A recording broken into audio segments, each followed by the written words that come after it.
have some vocal recognition, but she's not solely for me. All right, here we go. All right, now we are officially being live streamed here at Red or Green Books. So excited today for our author talk with Terri Rose Jertson. For those who came to the summit last weekend, thank you so very much. The New Mexico Poetry Summit was just awesome. We had over 100 people throughout the entire 3-day event come through. It was a lot of fun. We had incredible featured readers. We had great workshops, wonderful camaraderie, and of course, there's a bunch of shirts, right? So if you did not get your shirt and you'd like a shirt, I will get shirts up on the website. I believe I have four or five shirts left. So if you would like a shirt, let me know. And they're only $15, and that is to help raise money for of course, the event, and to continue putting on more events for more people. I did not look. I will look real quick and see, because we've been troubleshooting this morning a little bit on the technology end of things. It has been a crazy time, but let me see. Where's my book club? There we go. We have the debut authors, the 2023 debut authors. Most of them have released their books already. We have a book signing coming up in October, which I'll let everyone know as that time arrives. Next month here at Book Club, we have Fresh Linen. Fresh Linen is one of our original poets who we published in 2021. He is active duty military, stationed overseas right now with his wonderful wife, Ella Diem, who is one of our cover artists also here at Red or Green Books.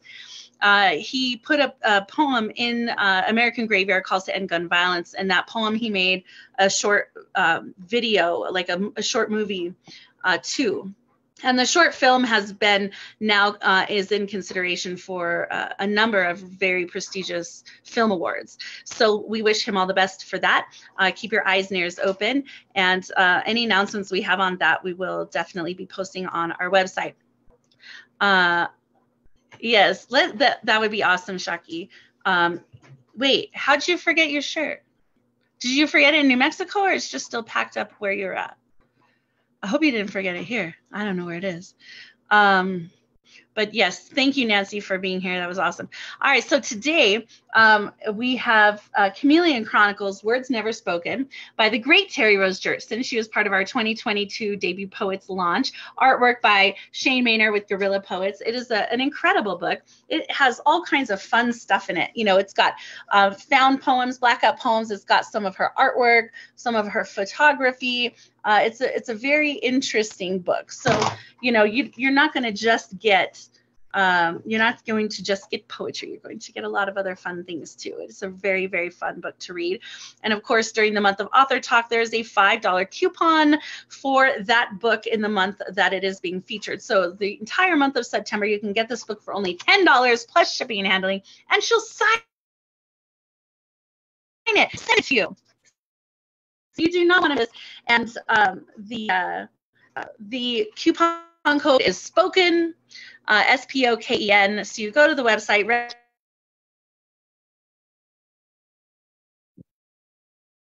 redorgreenbooks.com, READ. Go to the website, go to the shop, check out her book, use the coupon code SPOKEN, and you can get the book directly from her. All the proceeds in the month of Book Club go to the author. So you really are helping them also earn a little bit during this time. All right, so some ground rules for today. This is not an open mic. I repeat, this is not an open mic. This is a book club author talk interview / discussion / feature today. So we usually open the show with just kind of a catching up and where we're at and how things are going, talking a little bit about her book, the story behind her book, the meaning of her book, what you're going to expect during her feature. And then she's going to have up to 30 minutes to read whatever she would like to read during this time. And then we're going to come back at the end and do a little interview, kind of a what's next, right? What's next for Terri Rose Jertson? What's next for Chameleon Chronicles? What she's got coming up, where she's going, what she's doing. I know she's going to come to the New Mexico Poetry Summit next year. It's the second weekend of September. Block your calendars now. Go buy your plane ticket now. Like, just do it. It is so much less expensive when you are planning things early. So just book your ticket. We can always figure out what to do for accommodations. I'm going to go back to the same venue and see if we can get the entire house again for next year for the Airbnb. All right, so let's go. Chameleon Chronicles, Words Never Spoken. Welcome, welcome, Terri Rose. How are you today? I am fine. I'm trying to get my jazz a little bit louder. I have to have jazz on Sunday mornings. I love that. I drink coffee and listen to jazz. That's perfect. That's absolutely perfect. We do not own the rights to any music that you might hear in the background. Just saying that. So if tell us a little bit. Bit. Yeah, if you want to turn music on, that's fine.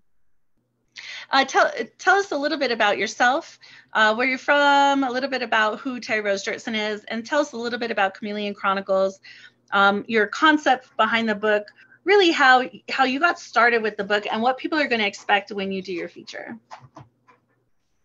Well, I've been writing poetry or just writing.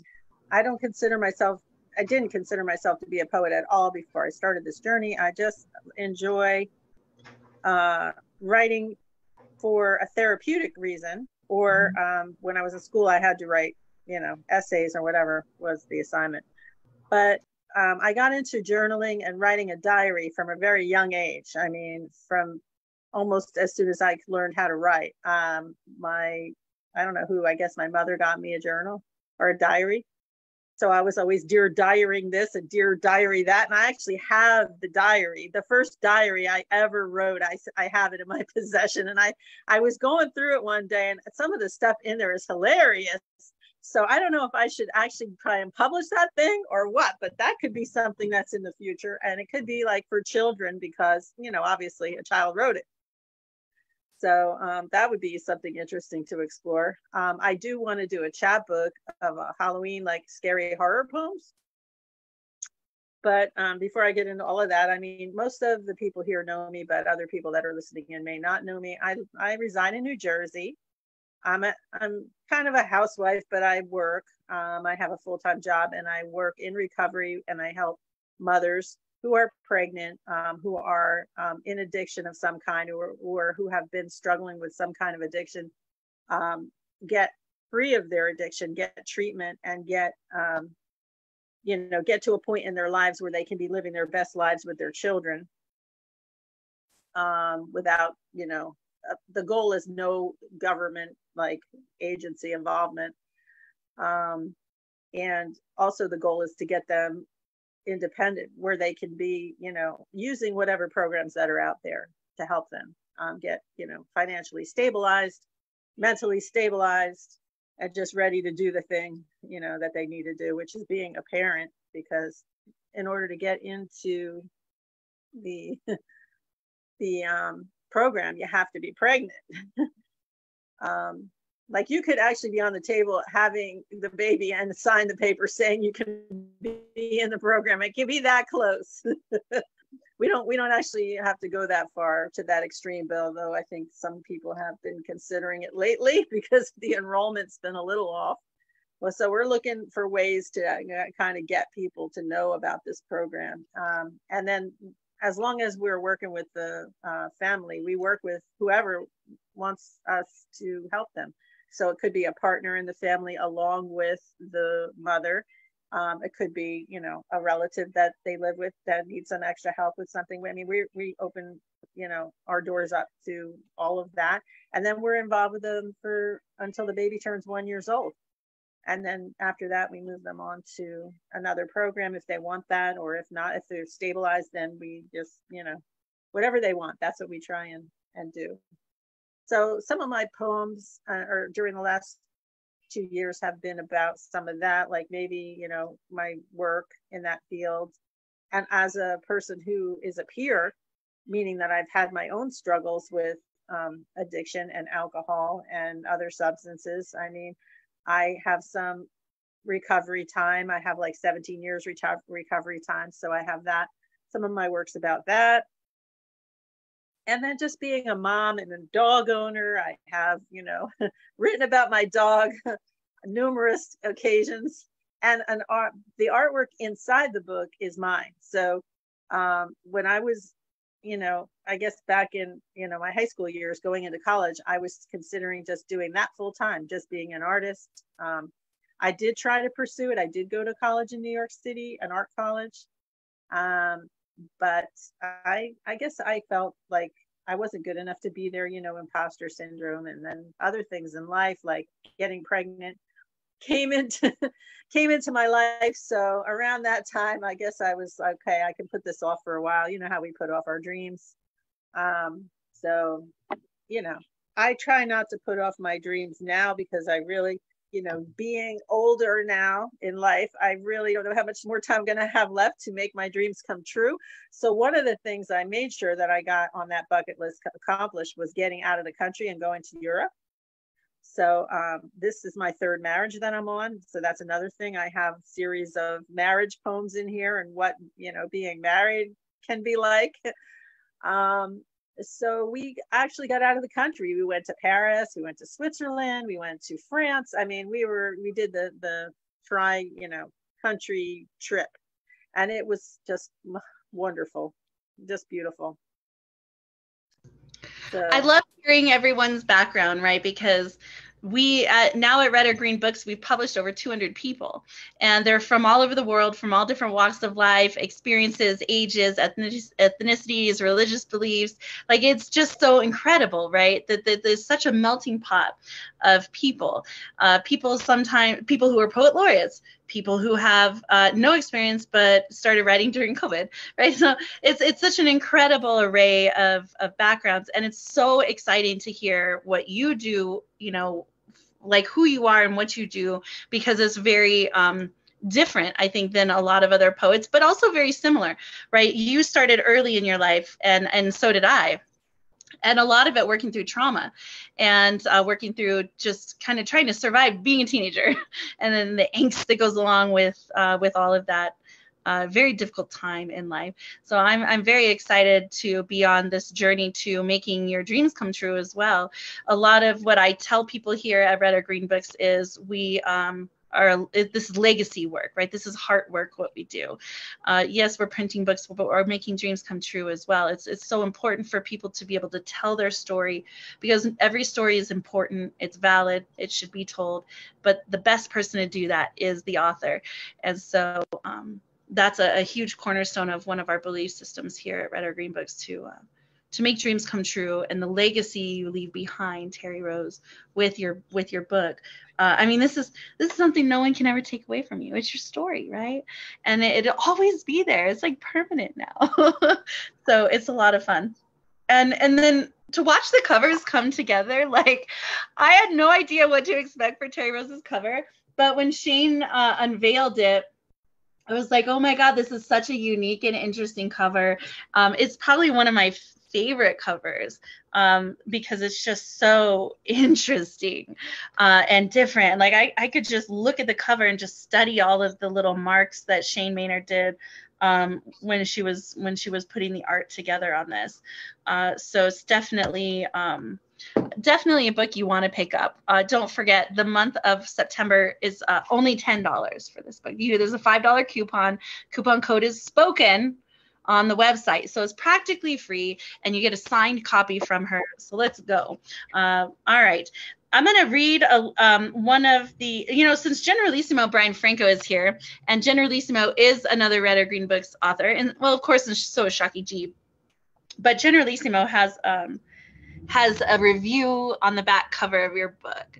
And what I want to do is read the review, and then we'll bring you up to go ahead and do your feature. And then we'll come back together afterwards and just kind of dialogue a little bit. It's a little bit of a Q&A interview process about the book and about the process of publishing and what's next for Terri Rose. So don't go anywhere, right? We're gonna have a really good talk at the end of her feature. So this is what Generalissimo Brian Franco, who is the author of Everything I Think Is All in My Mind, this is his review of Chameleon Chronicles. Terri Rose starts the Chameleon Chronicles Words Never Spoken with a matter-of-fact introduction that states, dare I say, burn this book after reading. This debut collection of poetry is part journal, part confessional, part I am what I am, part after that past happens, we can learn from it. It is a page turner of poetry and prose that pulls no punches. Some of her poems are graphically presented against her photography and art, and are accompanied by paintings and illustrations laden with emotions that the words express. I promise this is a book that is easily read in one sitting, and one you'll read over and over again. Terri's stark honesty and self-efficacy, sense of humor will keep your mind rolling and give you added strength to roll through tough times in your life. And it is so very true. It is witty and charming and fun and salty. And you'll be like, wait, what she said? I gotta reread that. And you'll go back and revisit it time and time again. It is absolutely a book you need to have in your library. Y'all unmute your mics. Give it up for our featured reader today, the one and only Miss Terri Rose Jertson. Let's go, Terri Rose. Thank you for coming to the book talk. Should I just start reading some things out of this book? Yes, ma'am. Take all the time you want. You can separate the pieces with some discussion if you want, or you can just roll right through it. That's up to you. Okay, so the first one I'm going to read is the first poem in the book, because the way this book came together for me is that I just lined all the poems up and I looked, and they just had a natural flow. Like the way the book goes is the way I would read it in an open reading, going from one to the next, because they follow along. It just naturally has that flow. So the first one is called The Chameleon. And by the way, Brian Franco gave me this name for the colors of my hair, because the colors of my hair kept changing, and he would be confused, I guess, or not know what color hair I was going to have next. So when I met him in person, didn't recognize me because my hair was just my regular hair. So this is kind of an inside joke with Brian, but okay. This is on first page, The Chameleon. I have been compared to a chameleon, and the reasons were unclear. Perhaps it is way of remembering, my dear. When my head becomes a rainbow, hair impossible to tame, rainbow hues matching the view, originally thought to be a defense mechanism for a harmless creature. Blending into the background, said to be its greatest feature, hiding from enemies that want to eat ya. Superpower gives invisibility, alias the reptilian ninja. This life-saving talent thought an indispensable feature, unless the chameleon is lonely and wants to meet ya. He searches for a mate, already having trouble standing out from the gate. Then the thing you love becomes the thing you hate. Original purpose, wishing to relate. In a cruel twist of fate, he fails to seek out another, showing bright color. Creative reptile, oh brother, cold-blooded or warm, how does one charm a lizard that is not there? So, that poem touches on a few things. It touches on kind of relationship issues, which kind of seem to be a common thread throughout my life. So, that'll be a theme even in some of the other poems, probably. You'll be able to pick that up. So the next one is about my dog, Violet. And these are haikus, which I like writing haikus because if I feel stuck, creatively stuck, a lot of times, like I'll be in a workshop and I'll get a theme of some kind, and I might not relate at all to this theme. And I might be thinking, how in the world am I going to write about this? So I'll start with a haiku because it seems like with that I can get going. So I don't really have any trouble writing about my dog, but so there's a lot of haikus about her. So my dog is Violet, black and white spotty buddy, constant companion. Duotone pattern, my Palomino puppy, I wish I could ride. Jumpy quadruped, she tries to stand on hind legs, balancing on toes. Moo Moo cow doggy, her two colors remind me, speckle, white and black. Her peers next door say Violet is a bad neighbor, barking night and day. My dog ate my food. Bad girl, you know what you did. Kissing me wet licks. Trying to make up. No, it's not that easy. Put outside to think. Okay, it's my fault. Pancakes were left on the sink. Your sense of smell strong. Too hard to resist. I try to think like a dog. Know this about me. Demanding my love, you sit there so pathetic, giving me those eyes. I should feel guilty for the crime I committed, for not loving you. So I don't know how many of you own pets, but with dogs, they have that look. They give you those eyes, you know, they make you feel like bad if you're not, you know, paying attention, or if they want something from you, they give you those sad eyes. Some dogs even smile. This dog smiles. I don't know if your dog smiles, but, and I read about this, and it's a learned trait that they learn how to smile, and because that gets them what they want. They use what they have to get what they want. They're not dumb. So I have this drawing. I love this drawing I did of Violet because it's pretty accurate. It does look like her. And then I have on the opposite page, I have another painting of me, Violet licking my face. And my reaction when Violet licks my face is pretty much that every time. And then on that one, I have an ekphrastic poem that I wrote about that piece about Violet. Where has that tongue been? The dog licks her face. Wet, slobber, yucky. So, and then the next one I have is called Torture at the Dentist. This is another one of Brian's favorites. I'll just go into it. My teeth are failing. They are not married to me. Throbbing pain, ailing. Dentist eye candy. If I was only younger and he not married. Looking, explaining, bracing for the painful truth. Cannot save the tooth. Since I was young, met many a dentist that I hate. Money-making snakes. Trading bones away to insurance companies for Maseratis. I want to keep them. God gave them to me, not you. You begged to steal them. Novocaine shots fail. Pain prevails, surging through bones, igniting anger. How can I show him just how bad this is hurting? Punch him in his face. Nazi dentist said, don't you bite me, no. He had it coming. So that is actually a true story, which you probably figured it probably was, about when I was, but this is when I was much younger, but I still have trouble with various things going on in my mouth, because when we get older, we seem to have more trouble with our teeth, but because they're older teeth. But when I was younger, I had a lot of problems with my teeth, which seemed to be unexplained. And I didn't trust the dentist that I was going to. I thought he's just telling my mother that I have a cavity, and I really don't.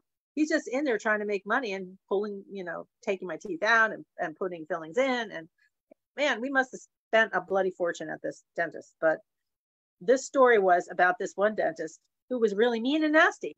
When you're a dentist dealing with children, should you be mean and nasty? No. You should have a whole lot of patience, because those kids are not going to want you digging in their mouth, and you shouldn't be screaming at them. But this guy, he was horrible. And I bit him. I did it on purpose. All right. So now you know.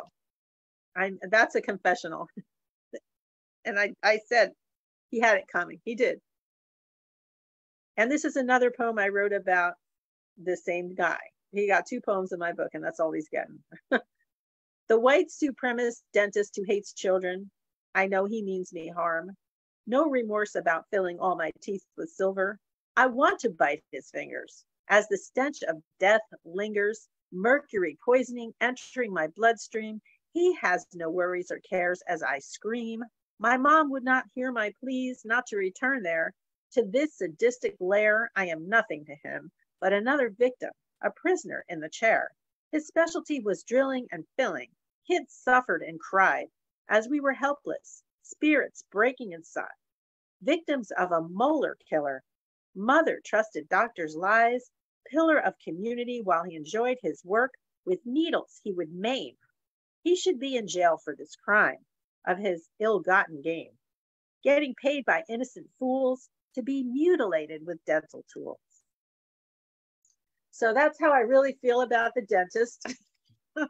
And that's because of this guy. And I have some drawings that are pretty, like, try to show about how it was. But you get the general idea from the poems how it was. And these are about recovery. And there are blackout and whiteout poems in the book, which I blacked out and then whited out. So this is called Blackout Poem. Wanting to die, life out of control, reckless drug, alcohol, destroyed self-destructive path, heartache, loneliness, empty, alone, hating himself. So that's basically, you know, how it is when you're in your addiction. And this is my whiteout poem, and it's very short. Redemption may be returned, transferred, or sold. And that can go a long way in a lot of different subjects. Basically the church and being forgiven for your sins. Okay, so this is called Fear of the Unlearned Lesson. Oh, by the way, should I be stopping and asking, does anybody have any questions about any of the poems that I read so far? So we're going to do a Q&A after this. So unless you want to dialogue with anyone, or like if you have, so a poem, for example, that say Generalissimo Brian Franco was, if there's a story behind one of them and you were wanting to like include him in the, now you're sideways, in the reading, or, you know, say, hey, Generalissimo, you remember when I wrote this? You're welcome to include anyone at any time who you want to, but it's not mandatory. This is your features, so you do what you want.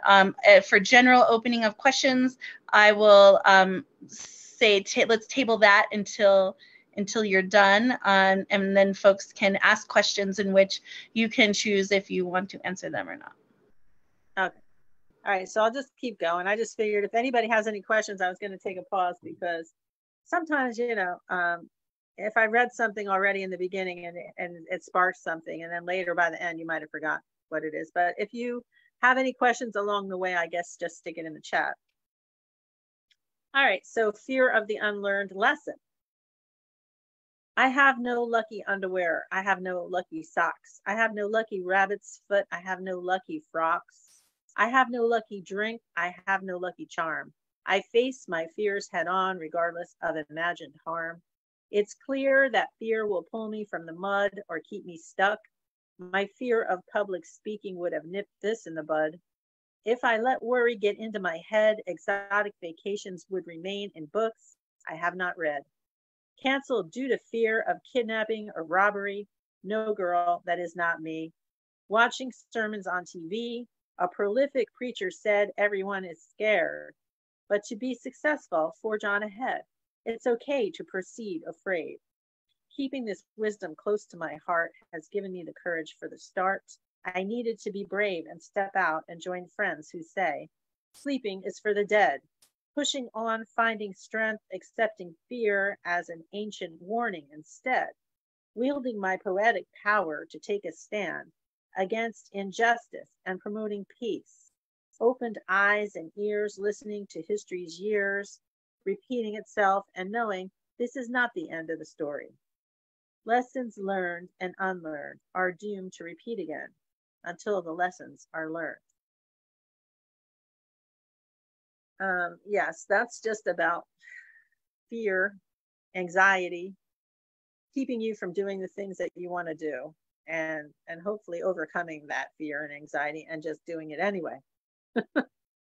So that's, you know, it's funny, I mentioned earlier how I got to Europe. Well, right before I went to Europe, I'm the kind of person that needs to plan ahead.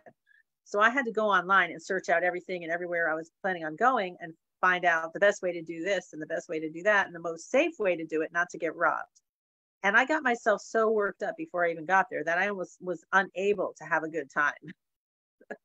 So this is what we do to ourselves when we, you know, get ourselves all wrapped up in fear and worry. I say purge that shit. Okay, so pushing the self self-destruct button. Every morning since the accident, which I need to preface, I got into a terrible car accident last year.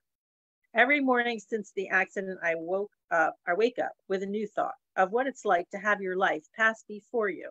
Trauma takes so many forms while we collectively shut our eyes, all going through individual trauma from the minute we take our first breath.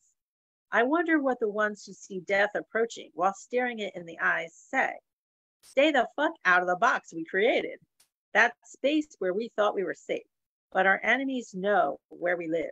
We are the same ones that spew the truth, that are the most reviled, hated for the words we say because we shine a light. How quickly our foes try to extinguish that fire burning so bright. Fate, does fate pay? I'm missing this lineup. Does fate play a part in the entire picture of our life? Or will man keep coming after man with a vengeance so hard that the answer is kill or be killed? An idea planted by the media, a seed that took root, so terrible a thing that we refuse to be mute. But us, we, the poets, what's the worst that can happen if we band together to take a stand against our own self-destruct plan in love? So, you know, that poem's kind of like you being your own worst enemy, and the trauma that we either accept and try to move on from, or that we're having trouble moving on from. And in that case, there's therapy. And I am a believer in therapy. I have like 3 therapists right now, which seems crazy. But you know, there's specialists in different things, and then there's different things that, you know, people are dealing with. So maybe you need to have that many, or maybe you need to have more. This next poem is called November Noise. So I'm jumping ahead a few months. Crash, bang, clatter, another dish is shattered. This is the matter.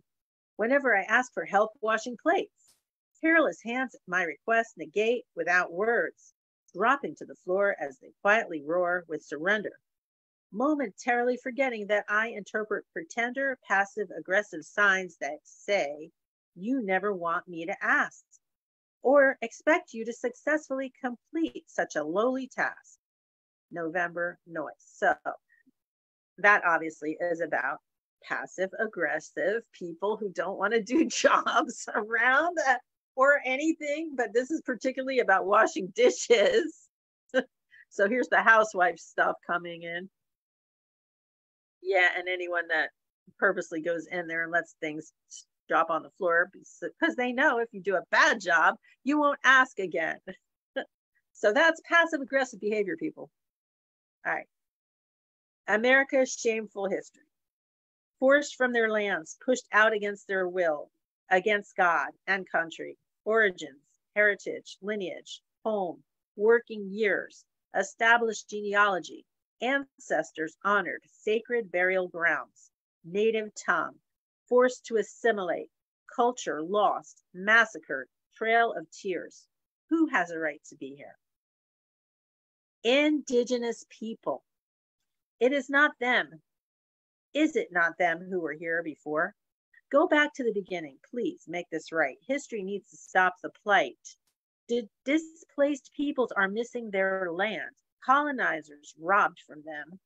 Give reparations or give it back. How can we undo this unforgivable act?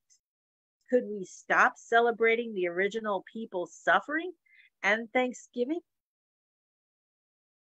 So a lot of our holidays, the history behind is pretty shameful. If you look it up, it's just shameful, our shameful history.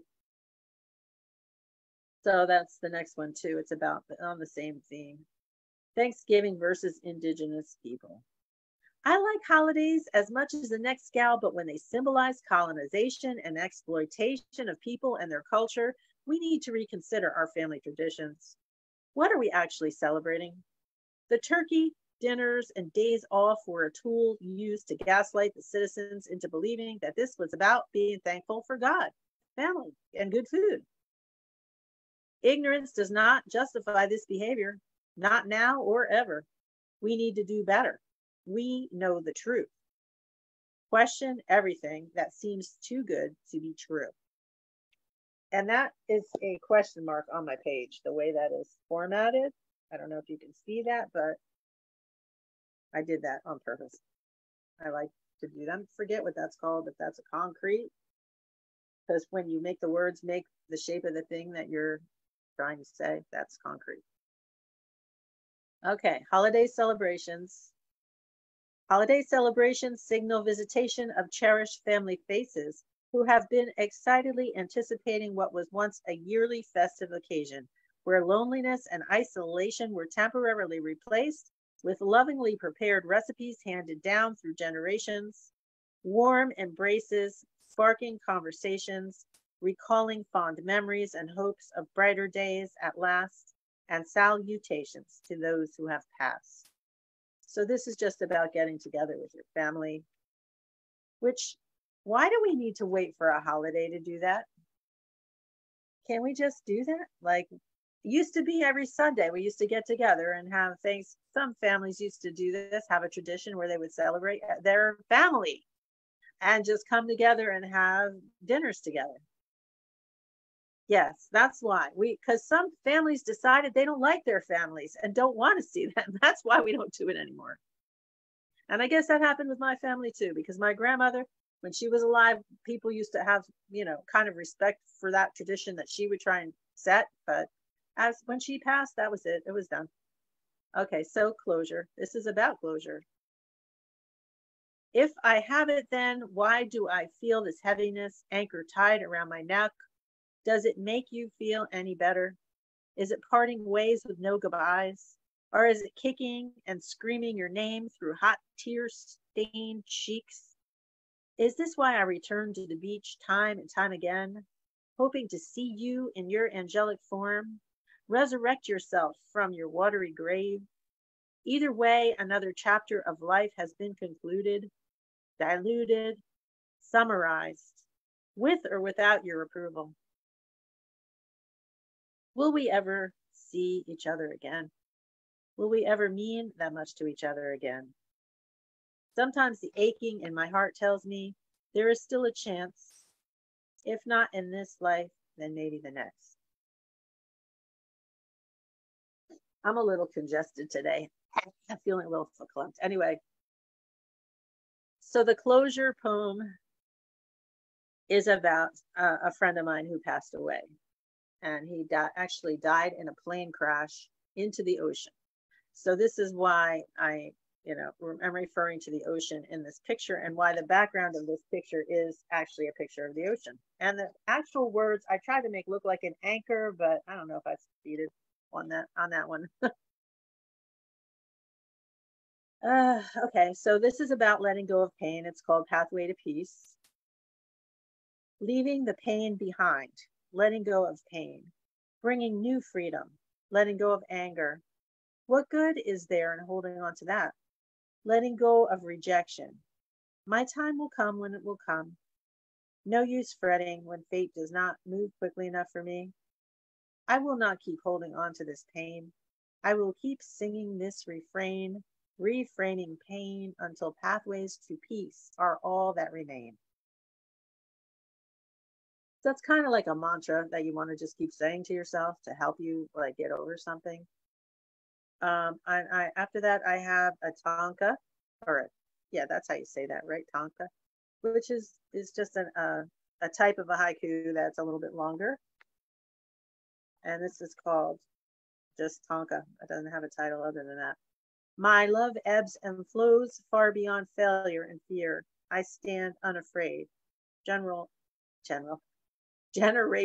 curse lifts, healing the wounds of my past. I'm going to read it again because I messed it up.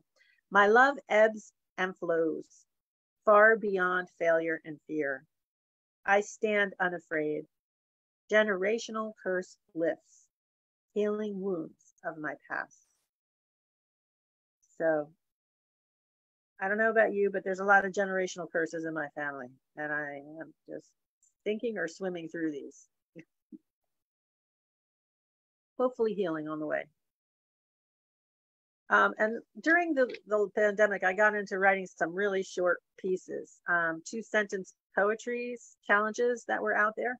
So I did these 2-sentence poems 2 years in a row, those 2 years. So this came out of that. It's called 3 2-sentence poems. I am aching in my heart and body. Is this what it feels like to get on with my life? That's the first one. Debilitate. I don't know why I'm going to start stuttering right now because I'm starting to get a little tired, I guess. So, second poem. Debilitating pain of regret strangles me. My hope is slipping away. And the third piece. The chokehold wrestler's hands imprison me.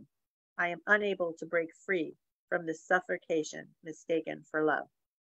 So you can figure out what those poems are about. We're going into the heart now and love. So the second one is called My Heart Needs a Vacation.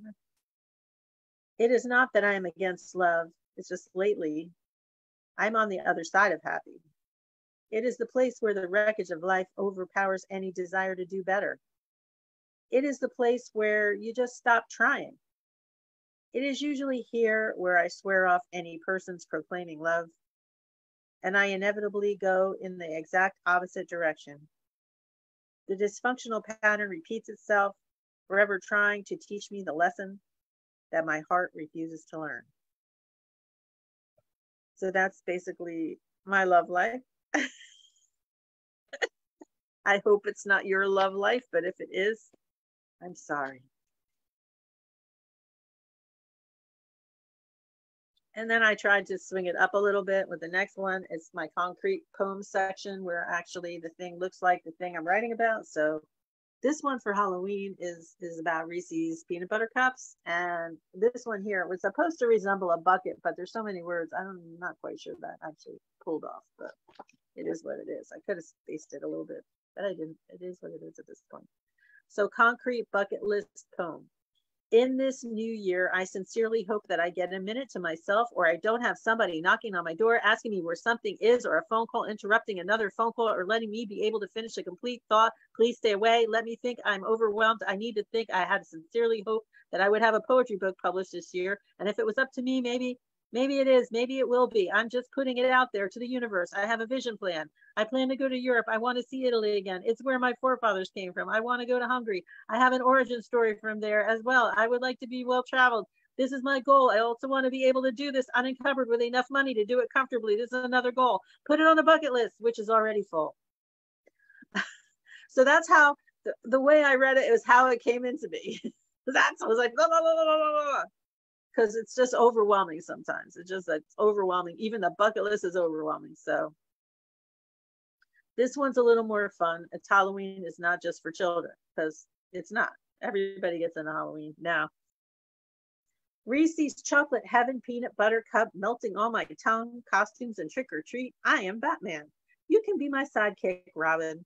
To the Batmobile. Holy crap, where is all the candy? It was right there in the bowl, on the table. Doorbell ringing. Ding dong. Who says Halloween is just for children? Then the next one is a mixed up arrangement of those words. Who says Halloween is just for children? It was right there in the bowl on the table. Heaven. Tongue all the candy, melting on my costumes and trick or treat. I am Reese's chocolate Batman. You can be my peanut butter cup. To the Batmobile. Holy crap, where is sidekick Robin? Doorbell ringing. Ding dong. That's just me messing around, trying to have some fun. It doesn't have to always be traumatic and chore to write these poems. Although sometimes when we're writing about the current events, it can be a little bit. And then the next pieces that I wrote in my book are about the political system and legal system in this country and all the current events that are happening. So we're going into that. This is called A Letter to Skewed Legal System. Dear Skewed, why are you so inclined to rule in the wrong direction? Why do you let people get away with murder? Why do you constantly put innocent Black people in jail, ruining lives forever? How do you justify murdering the wrong people on death row after proving through DNA they were innocent? They were wrongly convicted, in their beds, asleep, walking on streets. Why do you refuse to see? Oh, the humanity. We do not want your blind justice. Open your eyes. Why perpetuate countless Black deaths and finance it all with lies? This allows officers to continue to commit crimes. Why is this America? How is this America? Are we still calling ourselves land of the free and home of the brave? You are digging your own graves. Sincerely, an outraged citizen. So that's my letter to the country legal system. Then this came from a workshop with some people, and we were messing around. Like sometimes the best stuff comes out after the workshop is over and everyone's just sitting around talking. So we were talking about COVID and how we should write a poem called COVID is a Jackass. So we decided we were all going to take that challenge. So this is my answer to that challenge right here. COVID poems. COVID's a jackass, ninja attacks from behind, defenseless victims. So that's also a haiku. And this is a tanka. COVID's a jackass taking our loved ones away, unwelcome house guest, grief's paralyzing sadness, coming and going in waves. And then the third one.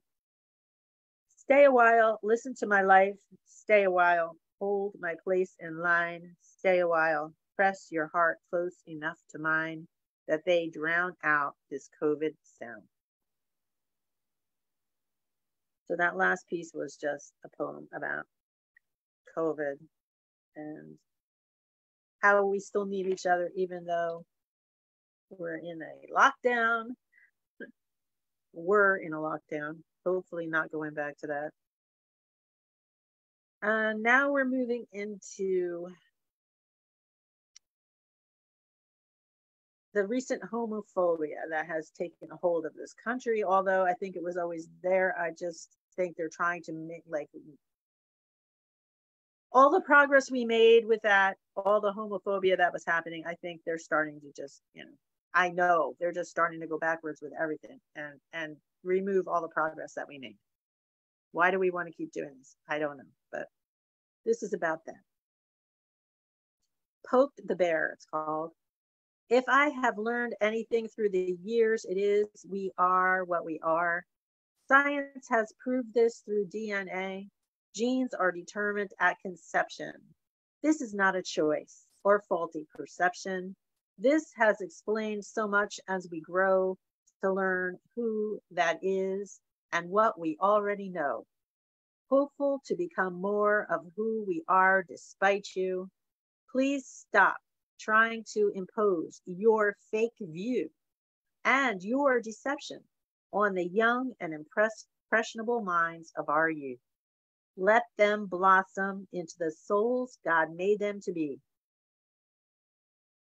So that just, that's about our children too, about how, the government and whoever, educational systems, society systems are trying to impose what they believe on the young, impressionable minds of our children, which is wrong. And this next one is called Advocate for Change. I've been angry about oppression most of my life. I've been an advocate and pioneer for change, at least where I come from where the neighborhood is all the same and everyone knows your name. Lately, with the BLM movement, I have been a mouthpiece and have suffered the verbal clapback of my statements posted on Facebook. Many came to attack as well as defend the sentiments. Groups of people are being systematically targeted. These are historical facts, not opinions. Nothing will change unless we change it. I find it ironic that the colonizers came to America to escape persecution and repression in their own countries. I realize that there is a cause to rebel for every type of persecution. It is our duty as humans to fight the powers that be to end repression. I am pissed off that those in charge are white supremacist assholes and that other things like my hairdresser messing up my hair and then refusing to admit the mistake even after I demanded my money back. Follow the money and you will see the failure of humankind. Dollars, endless dollars, and all this irreparable damage in the name of God and country.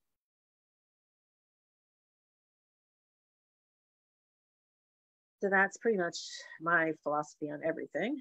And these are lists this poem is very powerful. When I first started writing list poems, I thought this is just to straighten out my line of thinking and get it straight so I can write a real poem. But no, these list poems are powerful.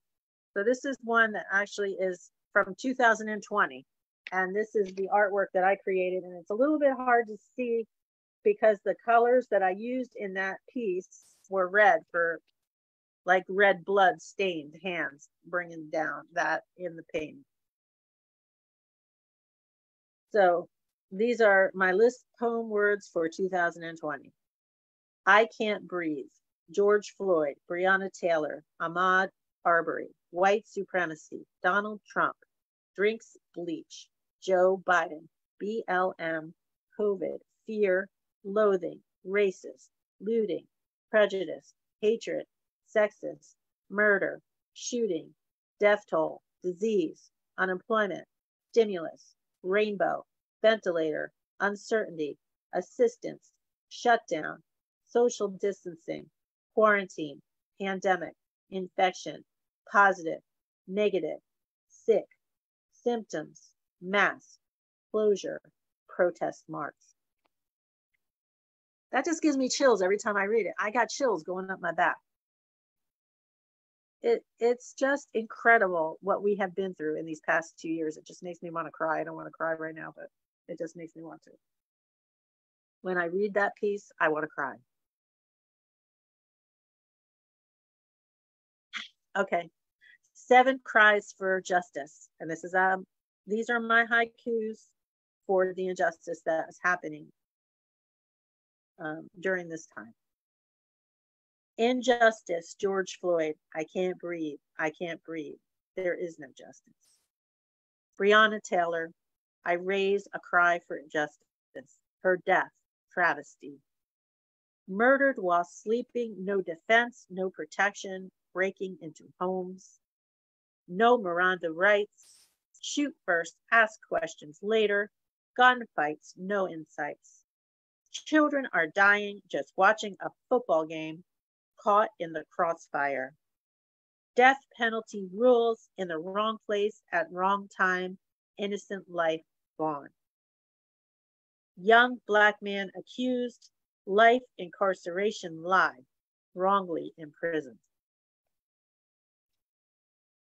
So they should actually put my book in a time capsule. If anybody wants to know what was happening during this time, years later. That's how I feel about it. All right, these poems are meant to be amusing, but also I think there's some misunderstanding about what a Karen actually is. And I'm not here defending Karens, because people look at me and they think immediately Karen, right? But don't be deceived. Don't judge a book by its cover. Don't, because could you really tell that this kind of stuff is in this book by looking at this cover? Probably not. And if by looking at me, could you really tell that I'm talking about all these things in my book? Probably not. So just don't judge a book by its cover. Okay, so this one is called I'm Not a Karen. My son tells me, Mom, don't be a Karen. I say, what the heck is that? He says, it's a white lady who complains about everything. Right before this commentary, I got into the story about what happened in the Family Dollar. When I tried to buy a bag of dog food on the shelf, I was informed that I could not buy it. I explained to the girl at the checkout that I had purchased the same bag a week prior. She said it was not supposed to be there. I said to her that I didn't understand. They said it was ringing up to be a penny. I said I was good with that, but they refused to sell it to me. I just could not get over this, but eventually I did. I just bought a smaller bag for 10 times the price. Okay, I was there again a week or so later, and there was a paper handwritten sign that said, please do not leave carts here. After I was finished with the cart, I didn't know what I was supposed to do with it. I said, I did just what the sign said not to do and left the cart there. Left the cart there. This angered the girl, who I guess wrote the sign. She took the cart and pushed it as hard as she could into the other carts, making cursing and crashing sounds. This act of frustration reminded me of the time when I was working with the physically and mentally disabled. The client did exactly the same thing when he was angry. When I was having a short conversation with a person from my son's school who just happened to be shopping there, the person I was talking to was the school psychologist. We both realized the problem, so we ended our conversation and I calmly walked over and growled at him. And then we both started laughing. Somehow, I don't think I would have the same reaction with the woman in the Family Dollar. So, yes, that was actually a true story that happened. And since then, I haven't had any trouble in the Family Dollar. I don't know if she read this piece, but she probably didn't. She probably just doesn't work there anymore because I don't think I remember seeing her there. Okay, and this one is about what a Karen, in my opinion, I mean, everyone has their own opinion maybe about what a Karen is, but this is what my opinion of a Karen is. And it's called Karen and Friends. I'm kidding. Is it real or is it Maybelline? What is she wearing? Her heart on her sleeve? Her privilege on her face and lips? Exercise that demon, wielding her power, her privilege, smashing the little people with her judgment. She is better than they are, but she would never say such a thing because she has more class. She can feel better about herself and not too guilty when she leaves extra change on the counter for the next person in line at the grocery store. She comes home and then tells everybody about her unselfish acts. When Karen dies, she specifies in her last will and testament that her riches will be left to her pet because she cannot see the worth in people. However, she will never say such a thing. She passes by those less fortunate with her rings turned inside her fingers and her Versace bag shoved in a cheap tote so it can't be glimpsed by those in need, lest they expect more than the change that falls in the bottom of said bag. She passes by them, averting her gaze. She thinks she will pray for them to improve their situation. Good Christian woman, the church lady, going to congregate with others just like her every day on Sunday. Jesus will save her, them, and those less fortunate, all dressed in their Sunday best, never realizing that she put lipstick on a pig. Praise the Lord. So I just got a signal from Marissa that we're at time. If anybody wants to talk about anything I just read about or about my book, feel free to open up your mic and just shout out your question. All right, let's go, y'all. Unmute your mics. Give it up for Terri Rose Jertson and her incredible book, Chameleon Chronicles, Words Never Spoken. You got to get this book. You just got to get this book. When people ask me like what there's a couple books out of all the books we've done, there's a few that I think just about anyone would enjoy, and Terri Rose's is one of them. It is a lot of fun. It is a wild ride. So please get your copy, Chameleon Chronicles, Words Never Spoken. Ring it out through the website, Red or Green Books, redorgreenbooks.com. Use the coupon code SPOKEN, SPOKEN, SPOKEN, and we will get that done for you.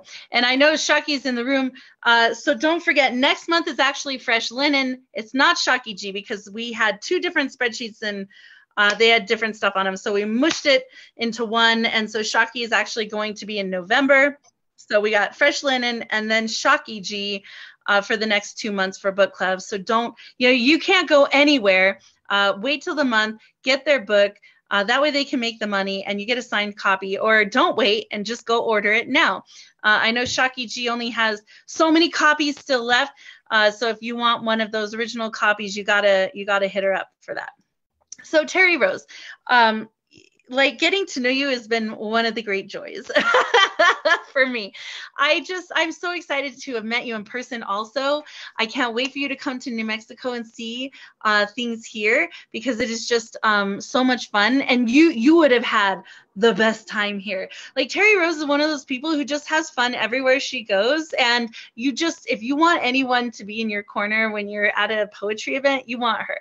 Because you're not going to have a dull time. It's so much fun when she's around.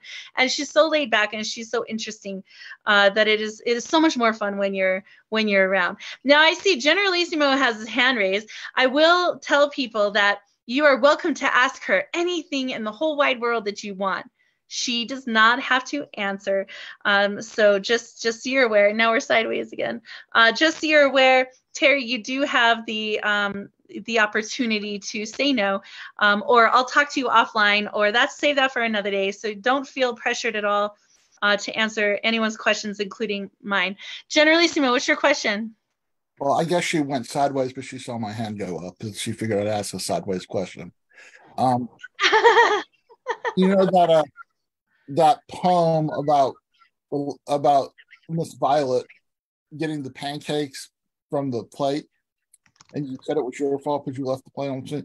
Was there any sausage or bacon with the pancakes on the plate, or will Violet also eat syrup if there's syrup on the pancakes? Violet will eat anything you put in front of her. Yeah, she's a sweetie pie. I met her.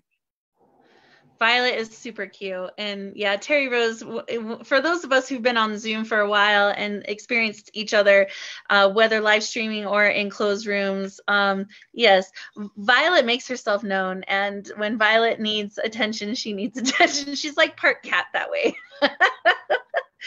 For sure. And I love the drawings that you have of her in here. Like, you know, for those of us who really love our pets and really love our animals, it is such a wonderful tribute when you have, maybe the drawing of her not in, there it is. There she is. I thought so. Yes, right. When we draw pictures of our animals and we commemorate that into something like a book, it's just so sweet. And as far as your other projects go, yeah, reach out, let me know. We have poets doing additional projects coming up between now and the end of the year, and then next year as well. So if for those who are looking at additional projects, I will have a special announcement for next year coming out.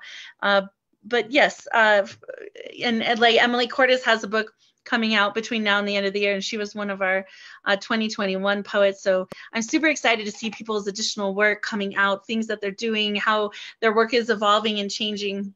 So I would totally love to see another book from you, absolutely, and see the work that you put in. And horror, like I got this great idea. There's this old, like, what they would call a mental hospital back then, and it is now a hotel. It's this beautiful renovated hotel now here, but I want to do a Scary Stories open mic, like a live event there, which would be so much fun.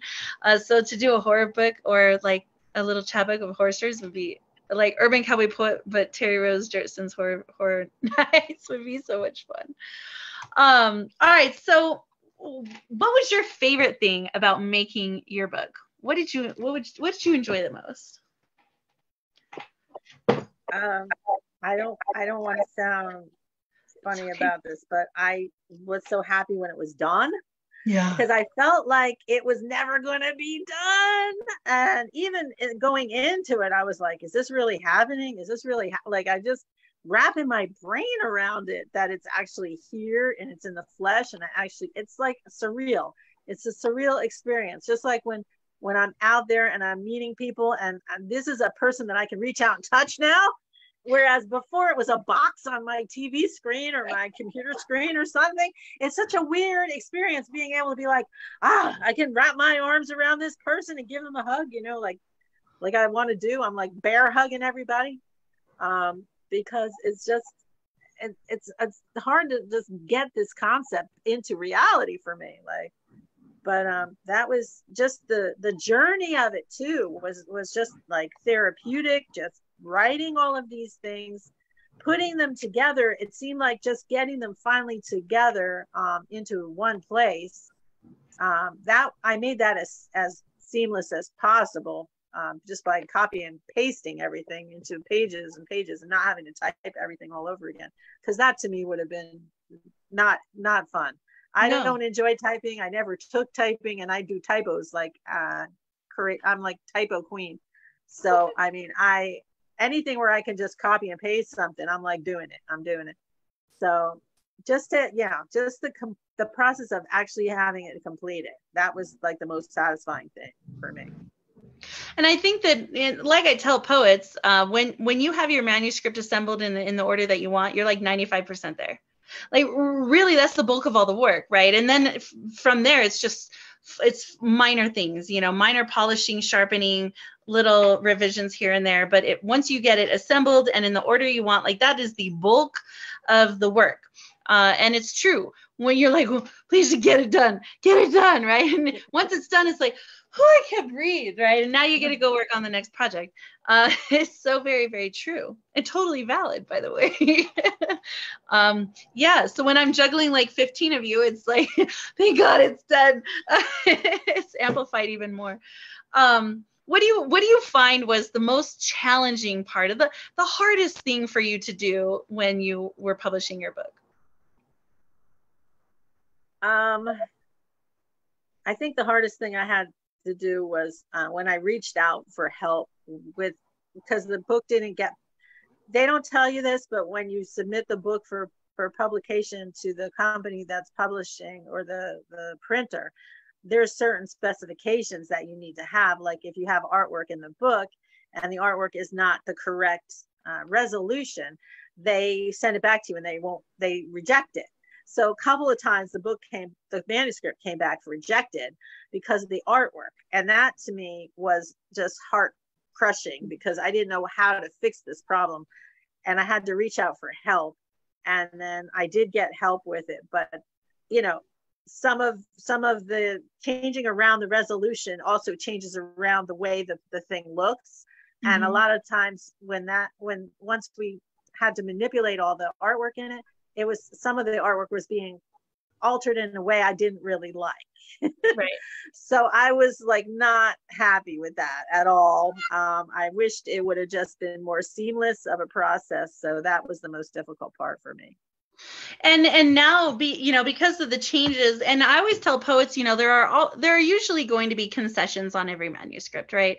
And it's better to have an image that is clear and easy to read than an image that is readjusted for size so small it's difficult to read, or is very blurry and it's difficult to read, or it has to be cropped or shaped in a way that it is easier to read. So that is a very valid point when you do have artwork in your book, making sure that it is the resolution that you want, the size that you want, and the clarity that you want, because you want people to be able to read it. And sometimes things change and alter from the vision that we have it in our mind, so that we can make it easier for someone who's reading it to break down and look at. But I tell all my poets also, I'm like, no one knows the way it's supposed to look or sound except for you. So when you make those kinds of changes to the artwork, you will see the changes, you'll notice the changes. But when people pick up your book to read it, they don't know the difference, right? But if the resolution is clearer or the image is sharper, that's really where we want to make sure we're putting high quality images into the book. But it is true, and that is a hard part. And the asking for help is really hard as well. It's part of the learning process. It's part of the growing and the book. But it is a lovely book, and the images are just stunning. So if you were to pick up a copy of this book, you would absolutely have the best time reading it. I just love all of her artwork is just beautiful. And if you've never thought about doing a found poem, you can look at her stuff and do your own found poem with that. And then I would say, what is your best advice for someone who's maybe considering publishing or thinking about publishing a book, like maybe the next poets to come through the Red or Green bookstores? What would you advise, or what would you give them as a token they can carry with them? I would say, if you have a dream of publishing, just to start writing, just keep journals and keep writing every single day. And eventually you'll have enough volume of material for a book. You'll have probably more than enough for a book. And then you'll have more to choose from when you're actually putting it all together. And then I would talk to other people who have published And I would, ask them if there's anything that you feel like they could help you with that you would need to know going in. It costs something most of the time. Know that, like, there's not a lot of free, like, people out there offering to publish you for free. So be prepared for that. I mean, that you would have some funds set aside for that. And then learn about promoting. If you need to promote for yourself, learn about everything that's involved in promoting your book. Because if you want to sell a lot of copies, you definitely have to get out there and promote it. Because if nobody knows it exists, how are they going to find it to buy it? Absolutely. Absolutely right. And that planning, part of the process is planning. The nice thing about publishing here is like nothing happens in a day. So, no one really knows what to expect. So when they come here, the first thing I tell them is nothing happens in a day. It is a process, right? You got to lay the foundation of a house before you put the walls and the roof on. The same thing happens here, right? We start with a really strong foundation and go from there. And so there's a lot of time and energy and people surrounding you. And that is an excellent point. Go talk to people. Go talk to people who've published. Go talk to people who've gone to lots of different presses or lots of different avenues for publication. Find out what worked, what didn't work. Find out where the opportunities of growth are, so that you can avoid the pitfalls that other authors have come into, and surround yourself with people who are experienced in this so that you can draw on the wisdom of those who have come before. That's one of the nice things about Red or Green Books. We have a whole lot of authors who've come through the door already who pour into the next generation who are coming up. So the 2024 authors are going to have an incredible draw on from some of our past authors. I'm super, super excited about that. Well, all right. Does anyone have any other questions they want to ask Terri Rose before we wrap up our show today? So you can get her book, Chameleon Chronicles, Words Never Spoken, and I do apologize for the glare. Chameleon Chronicles, Words Never Spoken. There's a special $5 coupon through the whole month of September. Coupon code is SPOKEN, and she will send you a signed copy of her book. Otherwise, thank you so much, Terri Rose Jertson. Where can people find you, follow you? What you have anything coming up that you'd like to promote? I have the karaoke every Saturday night on this platform. If anybody likes singing and wants to come out and sing to their favorite songs, I mean, that's what it's all about. If you want to just read a poem or do something else, you can do that. I'm not prohibiting you from doing some other thing that you want to do. The other things that I have coming up is just like, I'm trying to get out to do more live, appearances. And I was out yesterday. And then I'm kind of with the New Jersey Bards of Poetry with Damian Rucci. I don't know if you know who that is. But I kind of go out there when they have events that I can get to near me, and I perform with them. And they're just like, they're part of the poetry renaissance in the state of New Jersey. That's exciting. So he's been doing regular like gigs every like Friday, Saturday, Sunday, even Monday. I think they have a gig. Monday, I think about even I like every day of the week. It could be that they could be somewhere. So I mean, I have all that to pick and choose from if I want to get out there and do that.